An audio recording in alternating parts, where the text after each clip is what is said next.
자, 자발적 다독법이라는 게 특징은 되게 이렇죠. 앞에 나오는 건 되게 비슷한 거 넘어가겠습니다. 그죠? 보면 알겠죠? 두 번째 보시면요. 되게 다양한 범주의 주제를 읽어야 되는 게 중요하다. 그랬잖아요. 그러니까 학생들이 만약에 글을 읽을 때 어떻게 뭘 읽어요? 뭐 어떻게 읽으라고 안내해 주면 좋죠? 너가 관심 있고 좋아하고 잘할 수 있는 분야의 글을 읽으라고 하는 게 좋습니다. 내가 영화에 관심이 많아? 영화를 읽든지 소설에 관심이 소설을 읽든지 집중적으로 언어적으로는 그게 도움이 되거든. 자기가 관심 있고 좋아하는 분야의 글을 읽어라. 언어적으로는 그게 중요해. 일단은 거기서 감을 잡아갑니다. 대개 이제 문학 작품을 이제 초등학교나 중학교 같은 경우는 이렇게 시작 단계에서 문학 작품 이것을 이제 그 뭐라 그러죠? 학습자 문학이라는 게 있거든요. 그런데 그런 것들을 읽으면 좋은데 뭐 처음에는 이렇게 문학 작품 개념으로 읽으면 난 좋을 것 같아. 흥미나 이런 게. 근데 그게 꼭 아니더라도 분야별로 책이죠. 그걸 단계별로 다양한 범주로 읽어주면 좋겠다. 그러면 좋을 것 같고요. 영어를 이제 몇 가지를 써놨는데, 뭐, 비슷한 거 보세요. 1번은 우리가 최대한 노출이 중요하기 때문에 가능하면 많이 읽어야 된다. 재미없으면 많이 못 읽잖아요. 재미있는 거를 많이 읽고. 두 번째 뭐냐면 아까 다양한 범주의 주제를 봐야 된다. 3번, 4번, 5번. 5번 같은 경우는 읽을 때 보상이 중요합니다. 이게 동기부여와도 관계 있는데 어린아이들에게는 정말 뭐 물질적, 심리적 다 리워드이기도 한데 그런 것들도 한번 필요에 의해서 한번 생각해 보세요. 현장에서는. 그죠? 그게 뭐든. 그것도 뭐 방법으로 나쁘지 않습니다. 학습의 동기를 끌어내는 뭐 그건 당연히 중요한 것 같고요. 그 다음에 읽기 수준 6번째 조금 쉬운 책 읽어야 되고요. 7번째 나오는 Individual and Sustained Silent Reading. 이게 묵독인데 Sustained Silent Reading. 오랫동안 소리 없이 눈으로 읽는 연습. 이게 눈을 읽으면 아무래도 빠르죠? 이런 훈련이 1단계예요. 그러니까 리딩에도 단계가 있는데 이렇게 묵독의 단계. 그 다음에 이제 뒤에 갈수록 Read Aloud. 소리내 읽는 거. 책 읽기 할 때 소리내 읽는 거 중요하거든. 이게 굉장히 중요합니다. 책 읽기, 어른들은 뭐 좀 그럴 수도 있고 그런 것 같지만 마찬가지예요. 읽기는 소리내 읽는 게 뒤에 단계에서 중요합니다. 이게 무슨 섀도우 리딩 뭐 이런 거 있고 따라 읽기 뭐 막 나오잖아요. 그런 단계로 가면서 read aloud란 말의 그 의미가 되게 중요해요. 소리내 읽어야지 소리 속에서 메시지 전달도 되거든, 같이. 그런 거 중요합니다. 그러니까 읽기 그러니까 무슨 문자로 끝나는 단계로 해석하지 않기. 알겠죠? 이 소리의 느낌을 같이 가져간다. read aloud. 제가 얼마 전에 논문 하나 썼는데 read aloud가 리스닝에 얼마큼 영향을 줄까. 그거 내가 논문 썼거든요. 그때 어디 국제저널에서 막 뭐라 하죠? 심사위원으로 하고 막 그러더라고, 진짜. 그 논문이 좋았나 봐. 그건 내가 밝혀냈어, 어느 정도. 소리내서 읽는 것이 자기의 리스닝에는 얼마나 효과가 있을까. 좀 이상하죠? 근데 관계가 있어. 그 분명히 그런 소리에 대한 피드백이 오나 봐. 같이. 그 얘기도 하고요. 그 다음에 8번, 9번 교사 역할입니다. orient, explain, guide. 선생님 역할이 이런 건데, 이거 선생님은 사실은 이 extensive reading이라는 개념을 많이 알아야 되는 거예요, 사실은. 방법론까지 구체적으로. 그래야지 할 수 있어. 그래서 쉬우면서 어려워, 이게. 그걸 아이들에게 할 수 있어요. 그러나 교사의 능력이 사실 좋아야 되는 거예요, 이게. 별로 할 없는 것처럼 보이지만 능력은 더 좋아야 돼요, 그런 부분은. 여러 가지 다 알아야 돼요. 그 다음에 교사가 학습자의 롤 모델이 됩니다. 그래서 교사가 실제로 역할을 보여줄 정도로 다 보여주고 따라하게 할 정도가 돼야 돼요. 이것이 이제 교사 역할입니다. 구체적인 방법 중에 리딩 다이어리, 북 리포트, 아까 그런 거였죠. 그럼 요거를 학습자에게 꼭 이걸 피드백을 줄 수 있도록 항상 학습자는 날짜나 뭐 이런 거 별로 쓸 수 있도록 편하게 그 과정을 교사나 선생님들이 체크해 주시면 될 것 같아요. 그리고 북 리포트 이런 거 포맷이 있거든요. 아까는 하나 예를 내가 든 거지만 또 좀 다른 포맷이 있으니까 그거는 뭐 인터넷 이런 데도 나올 거예요. 아마 여러 학자들이 제시하는 포맷이 있거든요. 그거 가지고 한번 해주면 좋고. 어린애들은 뭐 거기에 북 리포트 같은 데 보면 아이들은 어떻게 하냐면요. 글로만 표현하는 게 아니에요. 아이들은 생각을 뭐로 표현해요? 그림. 이것도 중요한 과정이거든요. 그림으로도 그리고 아이들은 이런 과정이 있거든요. 이게 굉장히 나중에 중요한 역할을 하거든요. 그러한 과정. 그러니까 읽고 그냥 말고 이러면 안 되고 이러한 그 피드백을 줄 수 있는 뭐를 만들어주라. 현장에서. 아까 같은 내가 그 리딩 다이어리 포맷 이것만 한번 해보셔도 달라져요. 아이들은 직접 하는 거에서 생각이 움직이면서 달라집니다. 근데 의외로 효과가 굉장히 커요. 생각보다. 애들이 영어에 자신감, 특히 못하는 아이일수록 영어에 자신감 생겨요. 그게 더 중요하지. 그러니까 예전에 실험을 해보니까 잘하는 애들과 못하는 애들의 효과가 어느 게 큰가. 당연히 밑에 못하는 애들 효과가 당연히 큽니다. 이 방법은. 그러니까 영어를 포기한 학생들, 이런 아이들은 이렇게 한번 유도를 해보세요. 천천히. 그럼 달라질 수 있다. 그죠? 어차피 뭐 영어 좀 잘하는 애들이라는 게 뭐 그렇게 뭐 잘하는 것 같지도 않으니까 아마 못하는 애들도 차이가 별로 없을 것 같아. 조금만 하면 비슷해지거나 잘할 수 있지. 그죠? 그래서 제가 사실은 이렇게 하다 보니 20년만 이렇게 오랫동안 기간으로 얘기했다고 그랬는데 아까 같이 밑에 그리고 아이들을 가르치는 학부모님 이런 부분들은 실제적으로는 더 나름대로 노하우를 많이 만들어 놨어요. 그래서 지금 이렇게 보면은 옛날에는 내가 직접 가서 무슨 얘기할 거리가 좀 많이 있었는데 요새는 그들만의 리그가 있더만. 학부모들의 아이들 경우. 자기들이 이러한 개념을 오랫동안 듣고 나름대로의 직접 지도 또는 가르치면서 노하우를 만들어 놓은 거야. 그 리그가 대단히 만만치가 않아요. 그 정도로 해놨다니까. 그러니까 밑에 단계나 이런 개념으로 이미 많은 걸 해놨어요. 그래서 우리나라 영어 보기에 거꾸로 좀 되는 모양이 밑에일수록 이런 개념이 많이 반영되고 위로 갈수록 엉터리. 그리고 고등학교 선생님 죄송하지만 고등학교는 수능 때문에 또 거꾸로. 그래서 대학 오면 아무것도 없는. 대학 오면서 평준화돼서 와. 진짜로. 거의 그런 것 같아요. 원래 능력 있게 잘하는 애들은 다른 이유로 잘할 것 같아요. 그거는 학교 교육에 의해서 잘하는 게 아니고 느낌에 다른 요소나 다른 어떤 인풋 등이 작용을 해서 잘하는 게 아닐까 이런 느낌을 오고 나머지 정상적인 교육받은 애들은 평준화돼서 온 것 같아요. 별 차이 없이 뭐 그런. 그러면 교육의 문제가 약간 있는 거지. 그죠? 우리도 보면 나는 이제 영어 전공 교수고 이제 우리 집은 가족이 되게 이과 성향인데 남은 문과 성향이에요. 근데 영어는 우리 집에서 나 빼고 3명이 더 잘해요. 영어를. 영어는 우리는 다른데 네이티브 수준이니까. 완벽하게. 뭐 그건 백그라운드가 좀 달라서 그래요. 뭐 그런 얘기를 자세히 할 수는 없지만. 그런데 하여튼 쭉 보면 공통적인 거는 우리도 아까 얘기했지만 백그라운드가 물론 또 한국적인 상황과 똑같지 않지만 공통적인 건 책 읽는 거 이런 거 좋아했던 것 같아. 그건 분명히. 그러니까 우리 얼핏 스쳐가는 생각을 딱 보면 해리포터 이런 거 있잖아요. 해리포터 사실 읽는 게 쉽지 않거든. 그 두꺼운 책들. 해리포터인데 내 기억으로 어릴 때 보니까 해리포터 읽는데 몇 시간에 그걸 해리포터 다 읽어내고 그런 게 있었어. 해리포터 같은 거. 그러니까 그거는 누가 책 읽기를 권하고 시켜서 그런 것 같지는 않고. 그죠? 책 읽는 게 좋아지게끔 환경을 만들어주거나 본인이 하고 싶거나 그죠? 해야 되겠다 했을 때 그렇지 않은 학생하고 달리 효과가 나오지. 근데 그런 습관 만드는 게 그러니까 요거 다독의 중요한 건 선생님들이 학부모님의 역할은 습관을 만들어주는 걸 수도 있어요. 거기까지가 목표일 수 있어요. 1차적으로. 그죠? 내가 책을 읽고 싶게. 그죠? 그런 느낌을 선생님들이 해주면 좋을 것 같아요. 그 다음에 2번 보세요. 멀티미디어. 이 얘기를 내가 왜 써놨냐면요. 사실은 여러분이 알고 있을 수도 있고 모를 수도 있는데 이 멀티미디어도 리딩 스킬이나 리딩 능력 키우는데 많이 발달되어 있고 좋은 거 많이 있어요. 네, 구체적으로 말하고 싶진 않은데 제가 아는 것도 많이 있고 제가 관여한 것도 많이 있고 물론 미국에서 만들어낸 그런 리딩 프로그램 이런 거 있고 이런 것들 멀티미디어도 활용하면 되게 의미가 있다. 거기에는 어떤 의미를 포함하냐면요. 소리. 이 부분과 리딩의 효과를 극대화하는 그게 나와 있어요. 좀 더 한번 얘기할게요. 고개고 음소 인식. 사실은 소리 내어 읽기를 포함해서 그 소리가 전달해주는 메시지, 의미 파악에는 소리에 대한 정확한 인식, 그 타겟 랭귀지의 그 소리에 대한 이거 중요하거든 나중에. 그 중에 가장 기초에 있는 게 음소 인식이에요. 음소 인식이라는 말 들어봤죠? 파니믹 어웨어니스라는 그 음소 인식, 그 소리가 주는 미묘한 그 차이나 느낌, 이것의 인식이 중요합니다. 이제 그런 것들도 사실 이런 게 멀티미디어나 이런 거에 좀 많이 할 수 있는 기자재들이 있어요. 참고로.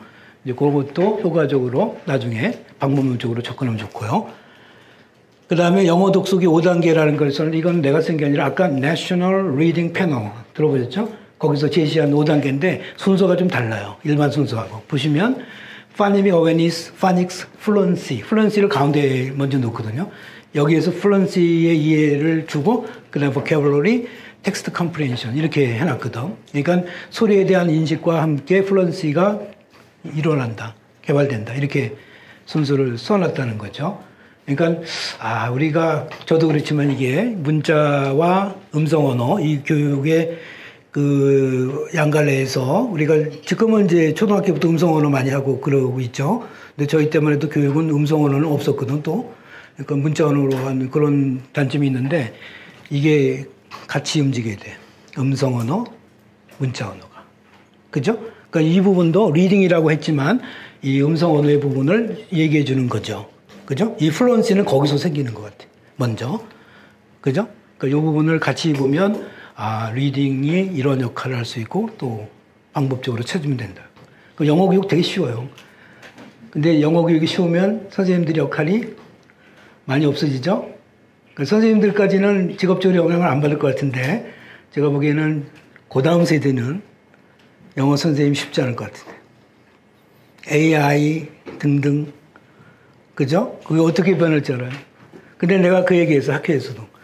AI와 4차 혁명 시대 영어 교육 뭐 이런 주제로 지난번에 우리가 학교에서 했어요. 강의를. 그때 내가 패널로 나가서 한 얘기가 딱 있어. AI 시대와 4차 혁명 시대에 영어 교육을 지탱하고 우리가 자신있게 밀고 나갈 수 있는 게 딱 하나 있다. 뭐다? 다독이다. 내가 그 얘기를 자신있게 했어. 그거는 인간 중심의, 학습 중심의, 기계로 할 수 없다, 이거. 그리고 거기에 의해서 나오는 게 진짜 교육이다. 이거는 기계가 흉내내기 어렵거든. 인간의 인지적 능력, 이거를 다 기계가 커버할 수 있을까? 없다고 보고, 만약에 있다면 인간은 끝이죠. 거기서 그걸 보는 겁니다. 그래서 마지막 우리가 할 수 있는 얘기는 이 부분. 그래서 교육적으로 이거밖에 없다. 이것이 얼마나 중요한 교육이고 교사로서의 직업을 유지할 수 있는 얼마나 중요한 방법인가. 이거 버리면 할 게 없다. 기계가 다 할걸. 지금 여기에 보이는 지금 멀티미디어라고 써는 요게 웬만큼 제가 아는 경험과 상식으로 제시하면 다 돼요. 교육적으로. 웬만큼 그건 커버가 될 정도로 훌륭한 게 많아요. 생각보다. 굉장히 발전돼 있어요. 지금도. 그 선생님들이 별로 할 게 없을 만큼 그렇게 아주 잘 해놨다니까. 지금은 이제 앞으로, 그죠? AI? 무서운 거지. 학습 능력을 이렇게 연구해서 그걸 다 적응할 정도 되면 진짜 로봇이 나와서 강의하고 그거 다 하면 어쩔 거예요. 그죠? 무서운 거죠. 근데 그거 얼마 안 남았어요. 제가 보고.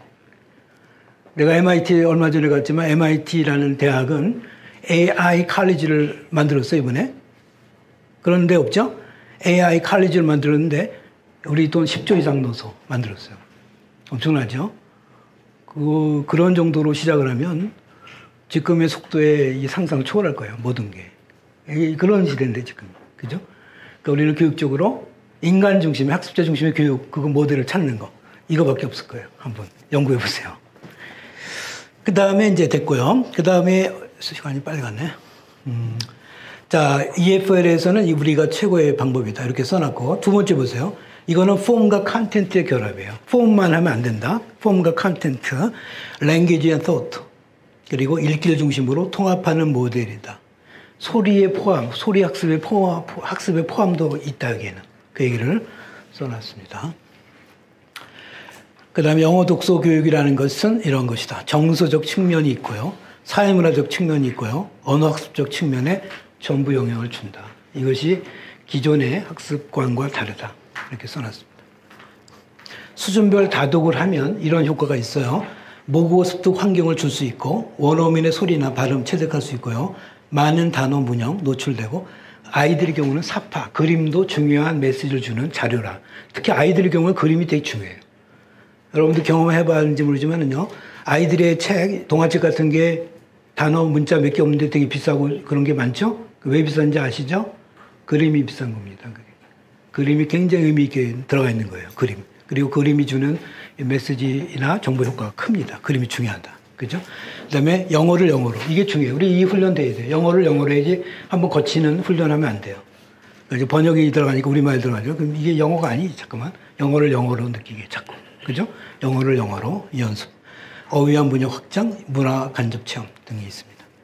그 다음에 이제 마지막 부분인데, 우리가 소리 부분에서 우리가 기본적으로 조금 생각해보고 한번 연습해볼 부분이라고 해서 내가 영어의 중요한 특징을 한번 몇 가지만 정리해봤어요. 그러면 read aloud, 소리 내기를 그냥 막 읽고 그렇게 따라하라 그러면 애들이 싫어할 수도 있고 애들도 잘못 배울 수 있고 또 학부모님들이나 교육하시는 분들이 내가 발음에 자신이 없어서 못 시킬 수도 있고 여러 가지 이래서 어려운 게 소리 내는 건데 기본 원리는 알고 있으면 좋겠다. 첫 번째, 영어는 강세의 언어예요. 이게 우리말과 너무 달라. 그래서 스트레스가 있다 없다 이거에 의해서 영어가 리듬을 타고 움직입니다. 영어 움직입니다. 영어가.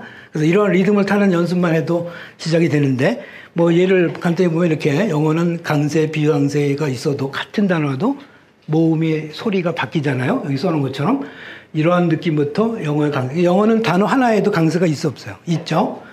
영어는 단어 하나에도 강세가 있는데 어떻게 있어요?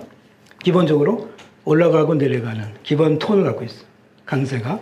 그래서 그런 그 느낌을 갖고 있는 것도 영어의 시발점이다. 좀 시간상 좀 보세요. 그 다음, 이 복합어 같은 경우도 축소할지만, sunrise. 이게 스트레스가 앞에 있는 것과 뒤에 있는 거의 의미도 달라지거든. 심지어 뜻도 바뀌어요. 복합어는. 그죠? 지금 여기 좀 뭐 백악관도 화이트하우스지만 이거 화이트하우스 그러면 또 이게 하얀 집이 될 수도 있고요. 의미에 따라서 스트레스는 의미의 차이도 준다. 예를 한번 들어본 거고요. 요거 중요해요. 영어를 그냥 우리말처럼 읽을 수 없어요. 적어도. 그럼 뭐를 강하게, 뭐를 약하게. 컨텐트 워드. 이게 뭐죠? 컨텐트 워드는 뭐예요? 우리가 품사로 얘기하면 명사, 동사, 형용사, 부사. 네 가지. 적어도 이 부분은 강하게 읽어라. 기능어, 그거는 대충 읽어라. 약하게 읽든지. 기능어 뭐죠? 관사, 대명사, 뭐죠? 접속사, 조동사, 뭐지? 전치사 이런 거. 이건 대충 읽어도 좋아요. 그죠? 그래서 속도가 달라지는 거지. 이런 게 가능하니까 영어는. 자, 그러한 상식 필요하고요. 그래서 여기 좀 언더라인 친 부분이 컨텐트 워드예요. 저 부분을 좀 강하게 읽어주라. 이런 부분이죠. 그러니까 저런 연습을 학생들에게 처음에 문장 단위로 또는 단락 위주로 읽게 해주는 것도 읽기의 감각을 좀 바꿔줄 수 있는 기본 훈련입니다.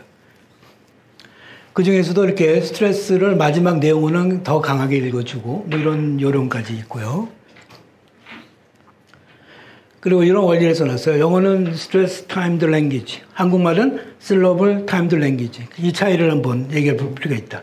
왜 영어를 그렇게 빨리 읽고 빨리 이해할 수 있는가 이거거든. 이게 뭐냐면 강세박자 언어라는 것은 여기 도표에 나오는 단어들을 보면 맨 위에 단어와 맨 밑에 단어는 단어 숫자가 다르죠. 음절이 다르죠. 그런데 영어로는 같은 속도로 읽을 수 있다. 이런 걸 얘기해 준 거예요. 그죠? 그러니까 예를 들면 birds eat worms라는 것과 밑에 두 번째 the birds. 그러니까 birds와 the birds는 시간이 같이 걸리는 거죠. 너를 별로 시간 안 주기 때문에 그런 식으로. 그러니까 맨 끝에도 will have eaten be에 이것도 eaten, eat이라는 단어의 그 컨텐트 워드의 속도와 비슷하다. 그러니까 will have 이 단어는 별로 소리에 영향을 안 준다. 그죠? 뭐 그냥 같이 움직일 거예요. 소리상에는. 그래서 빨리 읽고 빨리 들을 수 있는 그러한 것이다. 이런 특징은 좀 알고 리딩을 하면 좋겠죠. 그래서 한국말은 syllable timed language이기 때문에 이렇게 글자가 10개 있을 때와 12개 있을 때는 소리의 길이가 다르죠? 이게 한국말과 다른 거예요. 예를 들면. 그 때문에 영어는 그렇게 빨리 읽어도 의미를 전달을 똑같이 받을 수 있고 빨리 얘기할 수 있다. 영어 특징을 한번 이해해 주면 좋고. 그리고 영어는 읽고 들을 때도 마찬가지인데 사고 단위로 생각하고 듣는 훈련을 해줘라. 너무 당연하죠. 이 두 개의 문장은 같은 문장이지만 어떻게 읽느냐에 따라 뜻이 다르죠. 그죠? 그 얘기를 써놨고요. 영어는 피치가 있어요. 높낮이. 그래서 영어가 살아있는 언어예요. 계속 컨트롤, 융과 이게 고조 있고요. 움직입니다. 그러니까 영어는 음악이나 이런 거 좋아하는 사람이 영어 잘하는 일이 큰 것 같아요. 제가 보면. 음악적 소양이 좋은 사람이 언어적으로 영어를 잘할 수 있어요. 이 리듬을 타고 소리의 고조 이거를 잘 들을 수 있고 그럴 것 같아요. 분명히. 그죠? 한번 읽어보시고요. 연음도 있어. 그러니까 리스닝 같은 거 얼마나 어렵습니까? 링킹, 연음이라는 게 도처에서 따라붙기 때문에 읽기 훈련이나 말하기에 이런 훈련이나 연습을 적어도 정보를 줄 필요가 있어요. 그래서 이렇게 push-up, set-up, stop-it, get-up 이게 하나로 밑에 단어 보면 helper, serve dinner 이런 기본 원리라도 이렇게 음가 우리가 뭐 파닉스나 이런 거를 큰 학생들에게 따로 알리지 않더라도 이런 몇 가지는 알려줄 필요가 있고요. 그다음 이런 얘기도 써놨어요. let와 letter 이게 빨리 읽을 때 비슷하게 들린다. 뭐 이런 것까지. 그러니까는 소리 훈련의 몇 가지 예를 우리가 써놨습니다. 이게 왼쪽 오른쪽이 빨리 읽으면 거의 같은 단어로 들릴 수 있단 말이지. 그죠? 그러니까 이런 것들도 알려주면 좋을 것 같아요. 일상에서도 이러한 연음 효과가 있고요. 그렇습니다. 그래서 일단은 우리가 리딩이나 그 리드 얼라우드에 연습하는 그 배경을 해놨어요. 자, 일단은 그렇게 일단은 정리를 해주고요. 마지막으로 이 다독이 갖고 있는 그 80년대부터 지금까지의 그 실험 결과와 효과를 한번 정리해 주는 것으로 강의의 기본을 한번 맞춰보겠습니다. 아까도 했지만 80년대부터 이런 연구와 이것이 쭉 있었는데 저기도 보면 저 연구 결과를 이제 찾아서 올린 건데 80년대부터 나와요, 실제로. 그죠? 그 이전에는 없더라고, 이게. 그러니까 1981년도에 피지에서 초등학생 대상으로 EFL 환경에서 실험을 해보니까 어떤 게 좋았다. 이게 맨 오른쪽은 좋았던 효과거든요. 간단히 써놨지만, reading, listening, writing, 이런 거. 그 다음에 positive effect, 심리적인 부분도.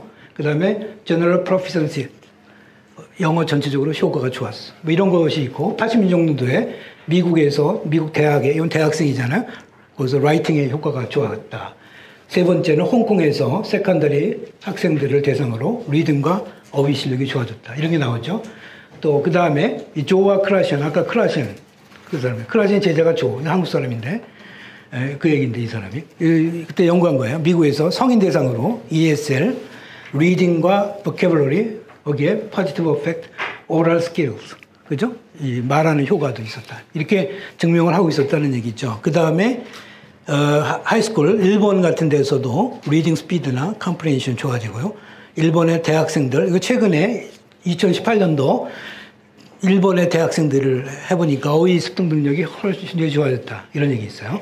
vocabulary acquisition. 또, 터키에서 대학생 대상으로, EFL 대상으로 2018년도 최근에 해본 걸 보니까 읽기에 대한 긍정적인 태도 이런 것들이 나타났더라 등등을 몇 가지를 잡아봤어요. 다시 말하면 1980년대부터 지금 이거 말고도 다양한 분야나 다양한 각도로 다독이 주는 효과와 그 방법론은 계속 발전되고 있고요. 또 하나는 마지막으로 하면 심지어 이게 심리적인 치료, 독서 치료 이런 효과도 이 다독은 많은 영향을 주고 있어요. 현장에서. 그래서 비블리오 테라피라고 그래갖고 이게 리딩이 그런 역할도 하고 있어요. 그러니까 많은 각도, 다각도에서 활용이 되면 좋겠습니다. 오늘은 짧은 시간에 다 할 수는 없어서 제가 크게 흐름과 배경을 얘기하는 걸 중심으로 이 다독이 왜 중요한지를 한번 정리해 봤습니다.